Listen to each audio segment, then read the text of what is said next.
I ride the train 2 or 3 times a year. I have not flown an airplane since 1995. And that's a whole nother story because I grew up in a family of pilots and I was a pilot, but I don't fly anymore. So I started taking the train when I was a little kid. I lived in Davenport, Iowa, the Quad Cities, and we would go into Chicago once or twice a year on the train. And when I got into junior high, our ancient history teacher would take a bunch of us into Chicago for a weekend to, do all the cultural things that Davenport has a dearth of. And then when I went on to college, I took the train from the Quad Cities up here to St. Paul. And that was all the way through college. And it was just before Amtrak started. Then, just to, Greg, you and I should get together on this. When I was in the Peace Corps, I traveled a lot by train and took the trains all over India. And when I was in Iran and I had a lot more money, I went on a fabulous vacation to Kenya. And Kenya has fabulous trains, really fabulous trains. The East African Railway is wonderful. So I've been doing trains, all my life. And let's get this going here. Okay, this is a slightly different map than you'll find on the Amtrak site, but these are the current Amtrak routes. And you'll see that there's, as far as north-south goes, they're kind of clustered on the coasts and then right in Chicago. And otherwise, the pattern, I would say, kind of follows the population clusters in the United States.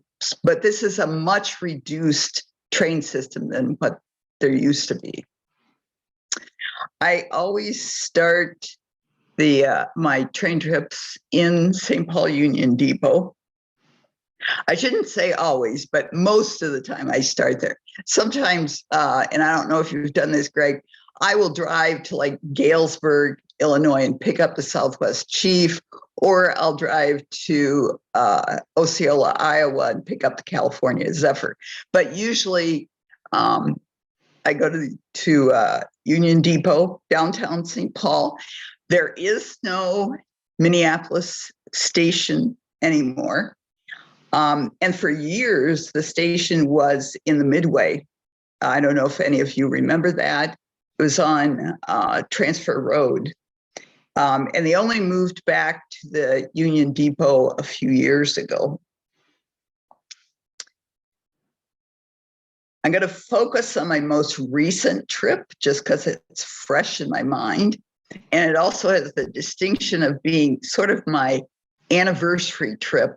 I've told you guys before, I was caught in California by the COVID epidemic. I had just gone out to California by train, and I stayed 2 days, turned around, and came right back because of COVID. And that was in 2020.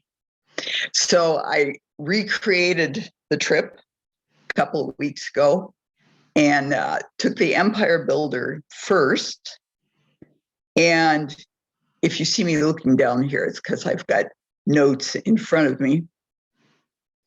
I do want to say a word about the Empire Builder, or the Union Depot does have parking. If you're not driving to a little station somewhere and leaving your car, you can park at Union Depot, or you can take the light rail in because it's an intermodal station. So getting in and out on Amtrak works out pretty well. The Empire Builder going east from Minneapolis, St. Paul, goes to Chicago and ends there. And that trip is 7 or 8 hours, kind of like driving would be. And going west it goes to Seattle and Portland. When it gets to Spokane, the train actually splits into two pieces. One goes to Seattle, one goes to Portland. And that happens in the middle of the night. So, you don't even really, you're not aware of it unless they make a lot of noise when they split the trains. There are always, interestingly, there are always a lot of Amish passengers on the Empire Builder, mostly coming from Western Wisconsin. And it's very obvious. I mean, they in a coach, they may take up half the seats or something. I used to always take coach, but I've gotten old. So I take a sleeper. And this is the layout of the sleeper. For those of you who have not taken it, there are two levels. You board on the lower level, right? I don't know. Can you see my arrow, my pointer here? Okay. You get on here on either side, and then you're going to go up these stairs. There are some lower level roomettes, and there are bathrooms, and then this sort of lilac area, that's a handicap sleeper. And sleeper 15 here is the family sleeper, which has 4 beds in it. And I'll show you another picture of that later. On the upper level, there are roomettes on one end and there are bedrooms on the other end. And the bedrooms are slightly bigger. They have their own toilet in them. And you can use the bathroom area as a shower. I forget what that's called, where it's the entire room. It's frequently in Europe that way. So you don't have to go back downstairs here to take a shower in the changing room. When you get on, you're allowed to check baggage, but if you're going someplace that does not have baggage check, then you aren't allowed to check baggage. So say you're going to Toma. Toma does not have checked baggage. So you bring your baggage with you, you put it in this luggage area as you get on. There's a very generous baggage allowance. You can have 2 regular bags up to 50 pounds each for free. You can also bring 2 carry-ons and 2 personal items. Think purse, or I think if you have an infant with you, they count the infant seat as a personal item. And this is on the upper level, looking down the corridor, the room in the roomette part. So there are roomettes on either side of this corridor. And this is on the inside of the roomette. Basically, it is the width of a seat, a very generous seat. And there are 2 seats facing each other. And in between, there is this table that you pull up out of this thing and then lay it down, and then it flaps open. It's enough room for like 2 laptops if you're traveling with someone and both of you are on laptops.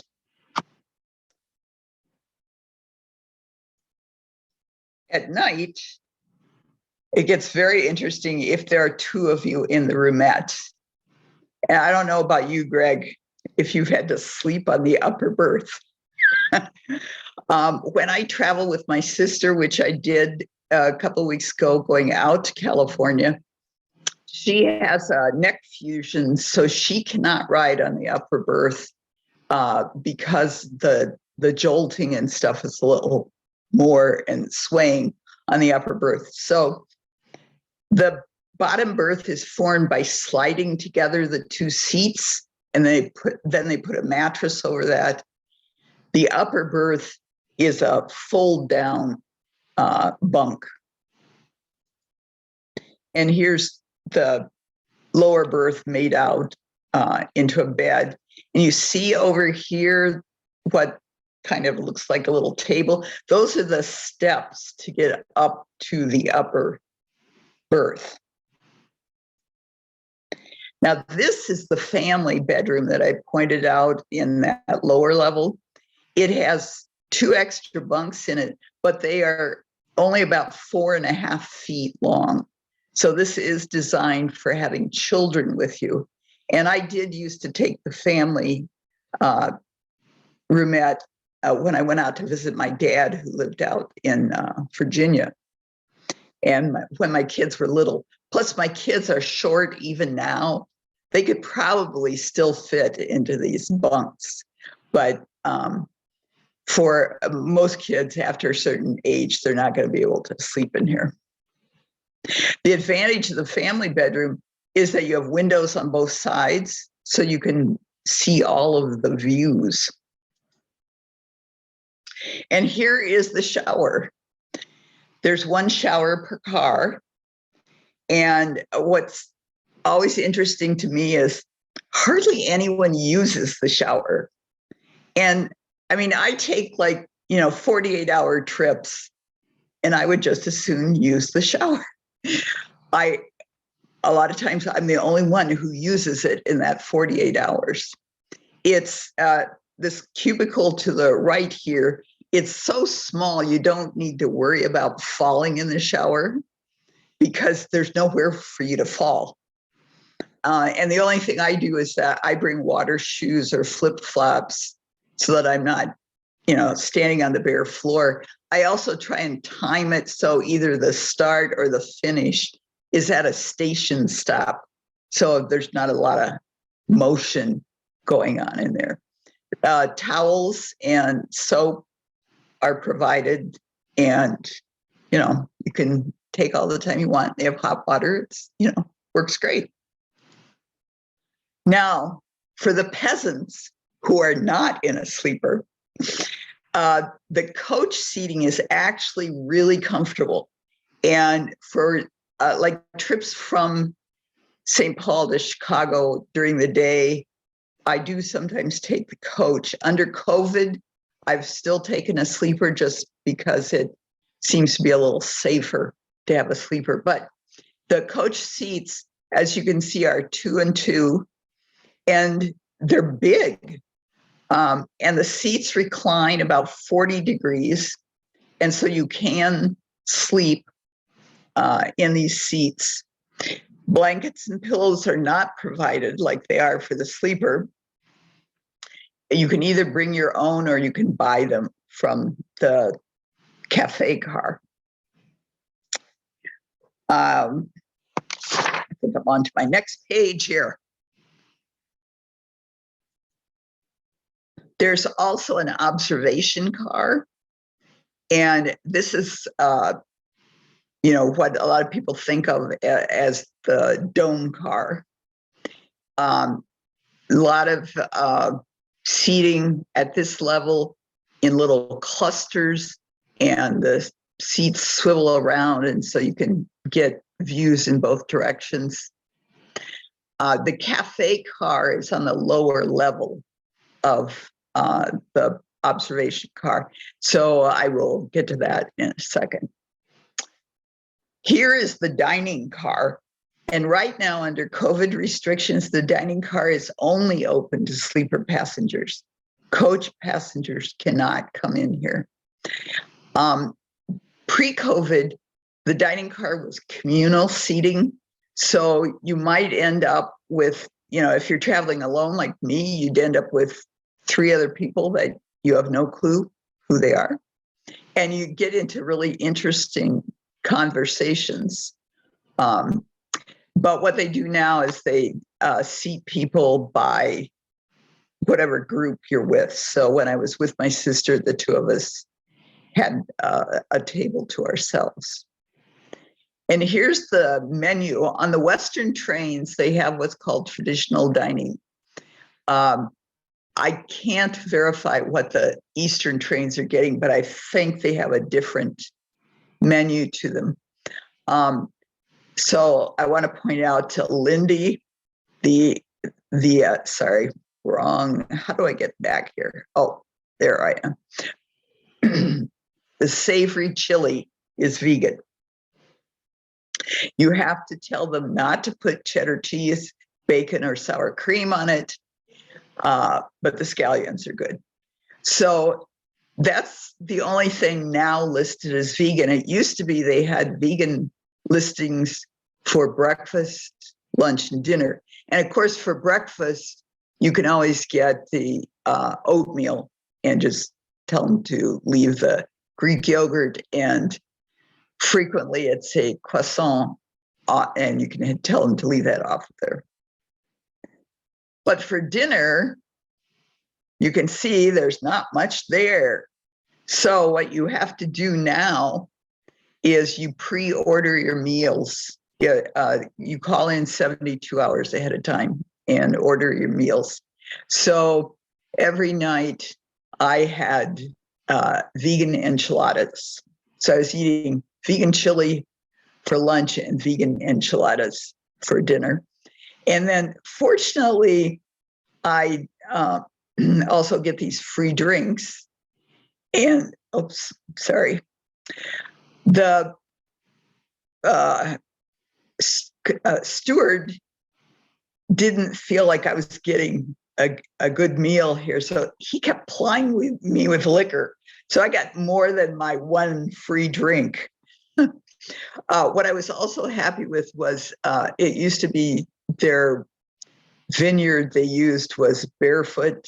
And if any of you have had Barefoot, it's not a real good wine. And they have switched now. So it's a little better than what it had been. A while ago, it was Mondavi and it was Woodbridge. And so it's really nice. But it's free now, so I can't complain. You also get a salad with your vegan enchiladas, Lindy. So you get something green. Now, if you're in coach, then you use the cafe car. And that, as I said, that's the lower level of the observation car. And they have a variety of things. And I want to point out the vegan tamale.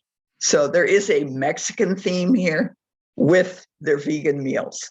So if I had wanted to go to the cafe car, I could have gotten vegan tamales. They also have alcoholic drinks as well as soft drinks. But if you're in coach, you have to pay for your meals, as opposed to being in a sleeper, your meals are all free. These hot selections, they just microwave them. If you get, like pop or something, they do give you a glass with ice. So you're not, like getting a can or something. And I'm getting very close to the end, just so you know. So have all your questions ready here.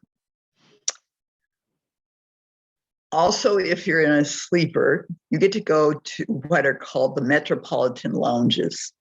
This is the Metropolitan Lounge in Chicago, which was just redone and actually moved from where it had been to the Great Hall, if any of you are familiar with Chicago Union Depot.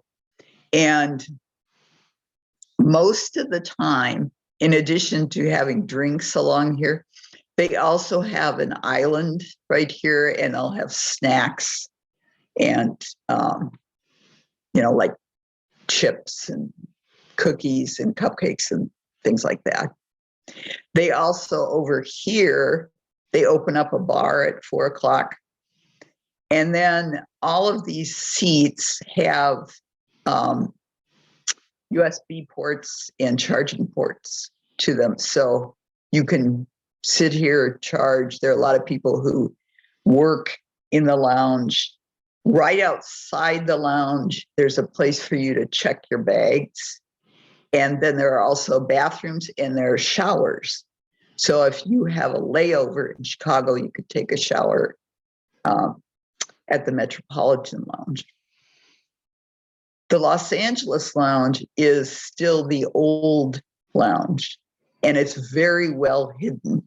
You have to know where it is to find it. And the first couple of times I was in Los Angeles, I had no clue that there was a lounge. So I just sat downstairs with the peasants. But now I know where the lounge is. And this is where I was, this chair right here, when the governor of California announced he was closing the state and was stopping all transportation in and out of the state. But they did allow our train to go. So I made it out, got to Illinois, and the governor of Illinois shut down that state. So if you remember what 2020, March of 2020 was like, it was pretty exciting to be on the train. And then, of course, everybody thought I was going to come home with COVID because I was coming from the West Coast. So here are my last couple of slides. Amtrak has some problems, and I'm sure that Greg will confirm this. A lot of equipment is very old. Right now, they're trying to upgrade the engines on the Empire Builder, and they've had a horrible time. The new engines, the brand new engines keep breaking down. And so the Empire Builder in the last month has been stranded several times out west.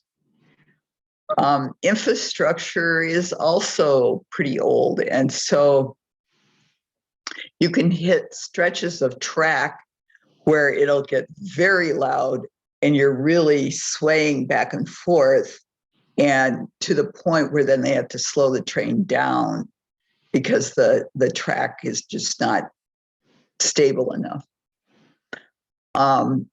There was a derailment a couple of months ago. They still don't know what caused it.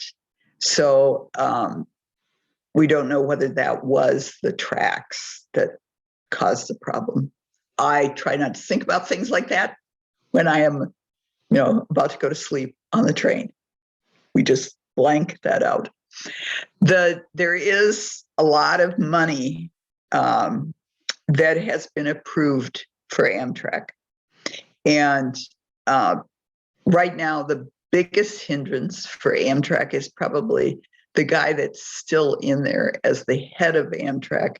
He was put in there by the previous administration, and he kind of viewed Amtrak as something that needed to be updated to airline standards. And so he wanted to institute, for example, airline food, get rid of all of the dining cars, and have all kinds of restructuring of costs to try and make money on Amtrak. There are also problems with the reliability, not just because of the old equipment in the infrastructure, but because freight trains, even though they're not supposed to do it anymore, take precedence over Amtrak, and they own the tracks. So they always allow their trains to go through first. And that's why a lot of Amtrak is late. Now, when I came in really late a couple of weeks ago, it was not because of that. Usually that Chicago to Minneapolis, St. Paul run is on time and frequently early. But there had been a derailment of a freight train in Wisconsin, and so they had to clear that away in order to let us through.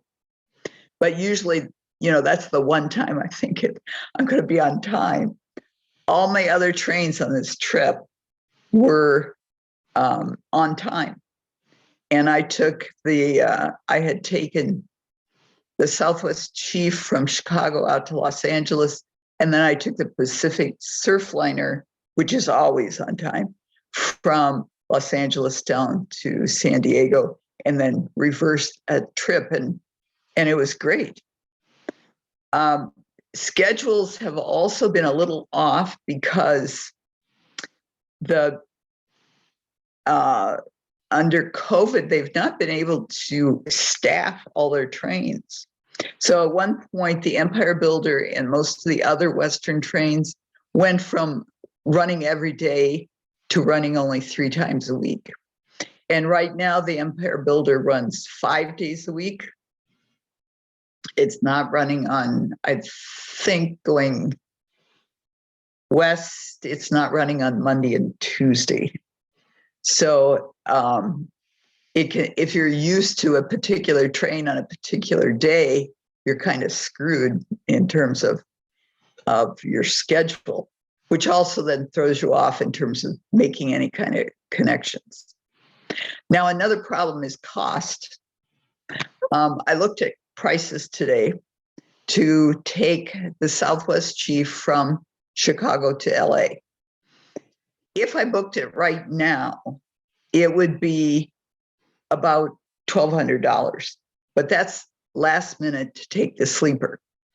If I took coach, it would only be about $250. If I booked it about 9 or 10 months ahead of time, then those costs go way down. The coach, you could take coach from Chicago out to Los Angeles for about $150. And as Greg mentioned, there is a sale going on right now where you can do 10 segments for about $350. So there are a lot of people who are kind of doing their bucket list right now where they got the $350 10-leg thing, and they're going around seeing how many places they can get to, how many trains they can be on. The good news on cost is if you pay for a sleeper, it's the same price whether it's 1 or 2 people. So it is fairly expensive if it's just one of you taking the sleeper. But for me to add my sister in, it was only her coach portion that got added. So the difference when I booked it was only about $150. So there are some good things that you need to be aware of when you're, booking things.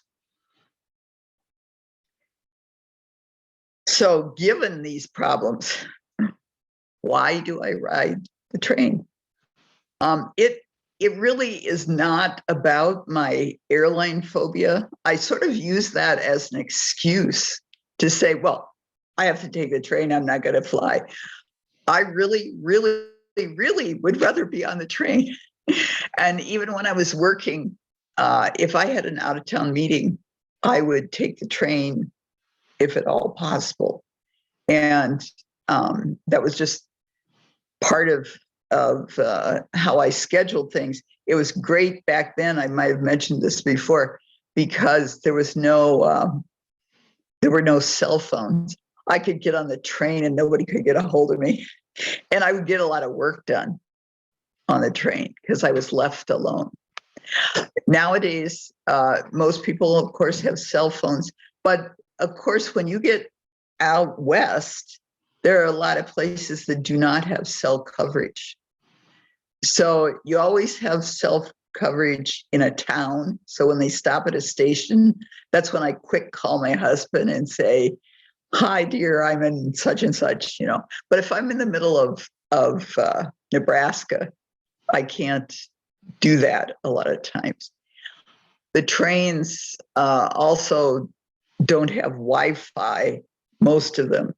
A couple of East Coast trains and the Coast Starlight, which is a West Coast train, have Wi-Fi. So if you're relying on your cell phone to provide you with Wi-Fi, you've got, a double problem when you get into the very rural areas because you don't have either coverage. But back to why I do take the train. I find it really relaxing. There is no way I would drive to Chicago. I would not even, I wouldn't want to deal with, going to a hotel in downtown Chicago. When I take the train, it's centrally located, the station, and I walk to my hotel. And then I have about, maybe 18 hours in Chicago, because you can't make connections most of the time. So I get to do a lot of things downtown, walking around and going to the Art Institute and things like that. Go to a lot of different restaurants. It's instead of driving and having all that tension of driving, it's very relaxing to just sit on the train and you're really, really comfortable, whether you're in coach or whether you're in a sleeper. And you can just, really enjoy the scenery. For me and for Greg, it sounds like it's also the thrill of it all. I mean, it's just, trains are a wonderful way to go. I mean, even when we were out walking today, I could hear the freight trains where I am up here in White Bear. And, I always tell my husband that that's Johnny calling me, as in the Folsom Prison Blues. I hear that train a-coming. And I've only been home now a couple of weeks and I'm ready to go back out again. I want to do another trip. So what I've been funneling that desire into is we're looking at doing the Canadian Railroad, which is called VIA. And we're looking at doing a trip where we would take Amtrak out to Seattle, go up to Vancouver, and we would get on what's called the Canadian and ride that all the way back into Toronto, which is a 4-day trip.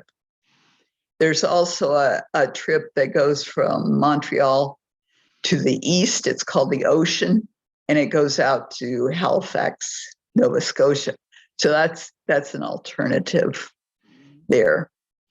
So that's, I'm looking at that as a trip in a couple of years. It'll be our 40th wedding anniversary. So this will be how we'll commemorate it. And we're also looking at possibly going out to Maine to go out on a windjammer. And I've done that before. And what I didn't realize before, and maybe they didn't have it before, you can get into Boston, and then Amtrak has what are called throughway buses. And you can actually get right off your train, get on the bus, and they will take you to another destination. So I can go all the way to Camden, which is where the windjammers sail out of. So those are my two future train trips. I'll probably keep on going out to Southern California to see my sister. And I kind of look around, see if there's any place else I need to be going to. So that's the end here. Hopefully you have questions, things I didn't cover. Jane, can you go back to the slide that's got the big map with all the routes? I just kind of want to stare at it and look at possibilities. Yes. And all of these routes, you can see they all have names. And I have been on all of these Western routes. I used to take this one, which is the Texas Eagle, down to Fort Worth to see my brother. And then it connects with the Sunset Limited, which originates over here. And it goes out to Los Angeles. This is the Southwest Chief, this red one. The green one is the California Zephyr. It has some great scenery. It goes through Glenwood Springs, Colorado, goes to Salt Lake. And then the northern purple one is the Empire Builder. The Coast Starlight starts in Seattle and goes down to Los Angeles. And then this purple one right here, that's the Pacific Surfliner, which is pretty much a commuter train. It runs several times a day. I've also taken, this is the city of New Orleans, and I've taken these East Coast trains. This is the Lakeshore Limited. I believe this is the Cardinal, or is this one the Cardinal, Greg? One's the Capital, one's the Cardinal. From your map, it looks like the Cardinal. The keyboard Okay. bottom left. When my younger daughter was 12, we went to Disneyland, or Disney World, I'm sorry. And we took the train to Washington, D.C., and then we took the auto train down here to one of these stops. I think it must be this one. And then back then, before Katrina, the Sunset Limited used to come all the way across from New Orleans, and it followed the Gulf and came down here. So we came back this way and then came up the city of New Orleans. So Jane, it blows my mind that you could go from here to California, Los Angeles, 5 times for $350. Is that what you're saying with that 10 pass? Yes. Wow. That's my understanding. That's how it would work.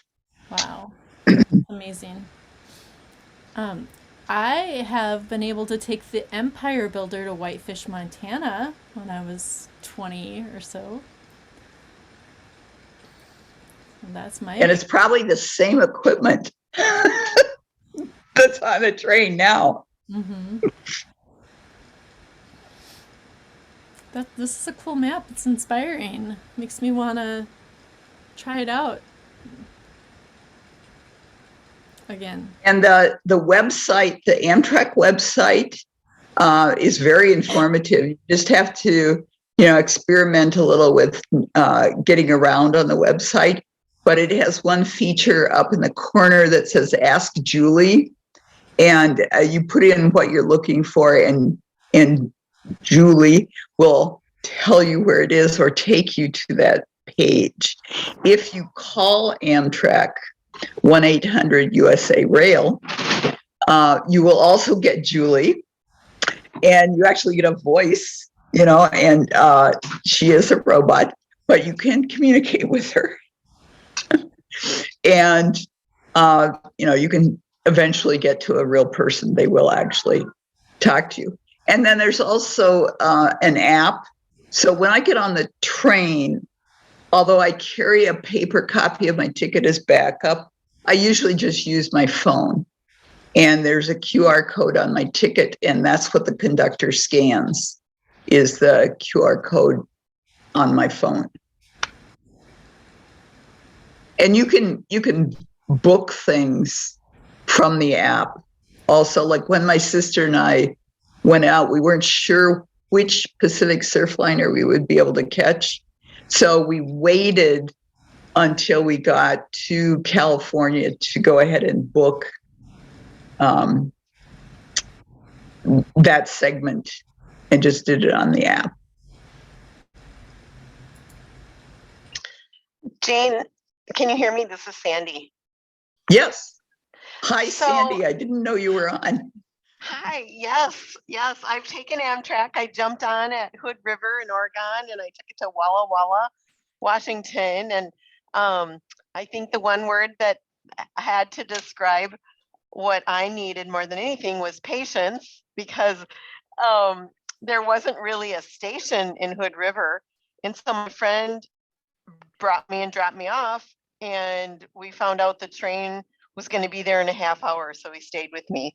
And then a half hour later, it's going to be there in a half hour and a half hour. So I think we ended up waiting like 3 hours for the train to show up. So I'm guessing some of the things you talked about today were part of, what can delay things. But it's a different experience, and there is an excitement to it that comes. But are there any trips that you recommend over other trips because they are more beautiful, or the trains are nicer, or the experience, like you said, in one place it was always on time? Like, are there any areas you recommend if you want to try it again? I would recommend both the California Zephyr and the Southwest Chief. As far as scenery goes, going through the Rockies, but I have to say that when you leave Seattle or Portland and take the Empire Builder back towards Chicago or back towards Minneapolis, St. Paul, there is really spectacular scenery in the Cascades also. So mountains do give you, the best outcrops. Coming back this time, I always like going through the Raton Pass in Raton, New Mexico. And we got up there and it was snowing. And so it was the first time since I'd been in Southern California that I kind of hit weather again. But that is a really good passage. And the Southwest Chief is usually on time.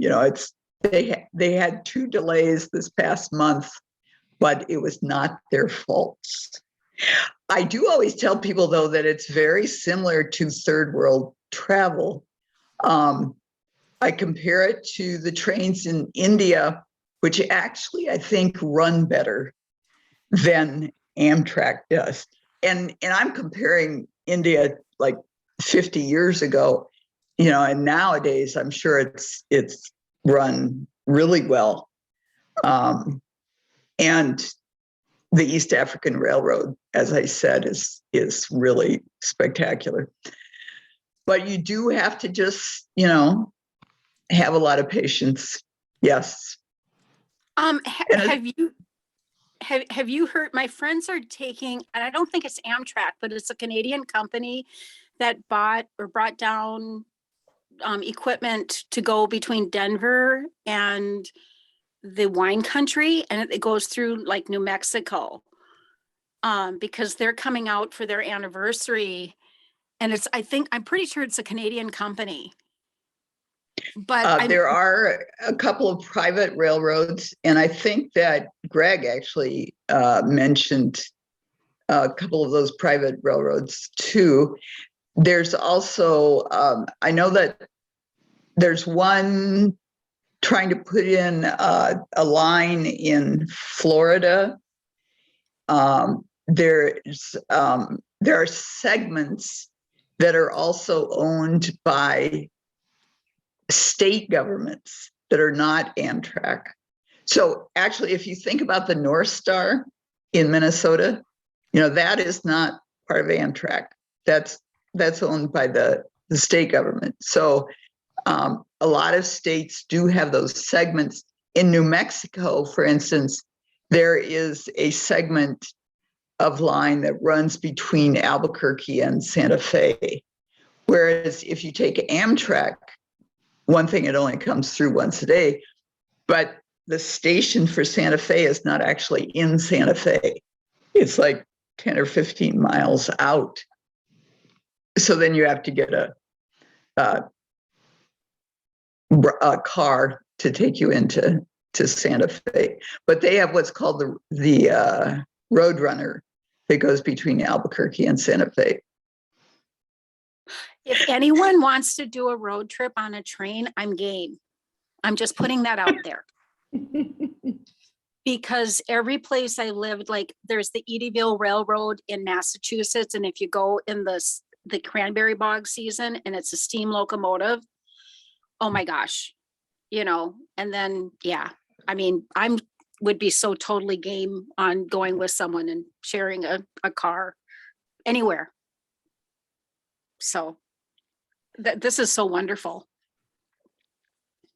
What's interesting, I didn't realize, I follow a lot of Facebook pages for different parts of the Amtrak and also for the Canadian railroad line.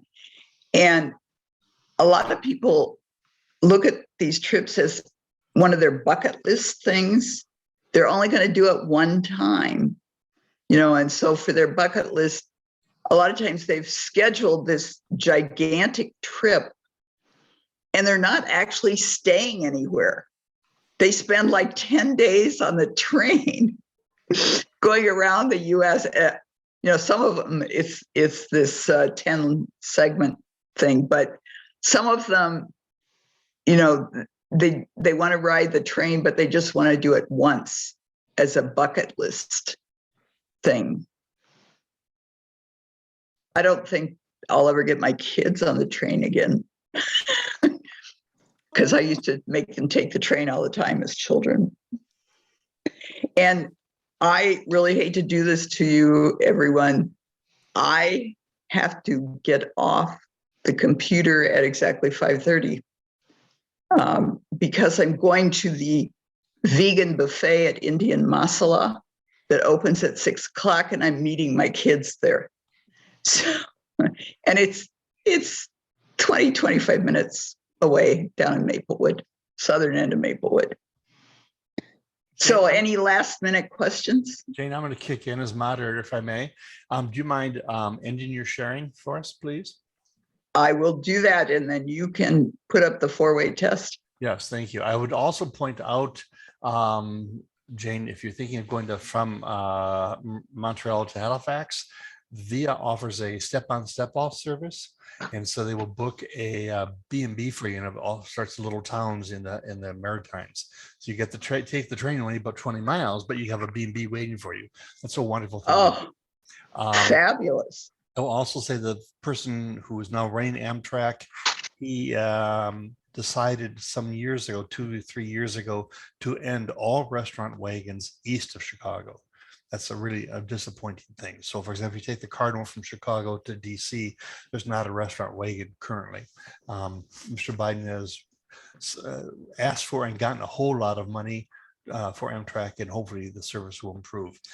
Kirk, can you put up the 4-way test for me, please? Or can Chris Ann, somebody? I don't have it on standby. I don't either. I mean, I can look for it fast. We could probably do it. So as you all know, we end our meetings with a 4-way test. And if Chris Ann can find it. You can do it But of from- course, we all have it memorized. I'm gonna say, don't we have it memorized? Okay, so Hang on. Whoop. Oh, here. I have. Oh, now I gotta share my screen, right? Sorry, guys. it's all right. There we go. There you go. So we always end our meetings with a 4-way test of the things we think, we say, and we do. 1, is it the truth? Is it the Is it the truth? Is it Is it fair to all concerned?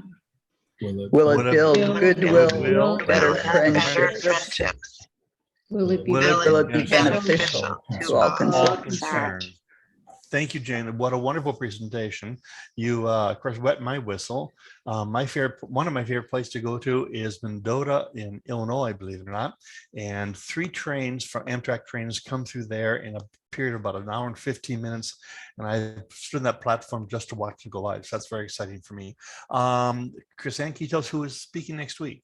You know what? Olga's coming back, and we're going to talk about planning for next year. So Okay. Great. Okay. she'll So come. thank you all for today. And thank you, Jane, for a great presentation. Thank you all so much. See you next week.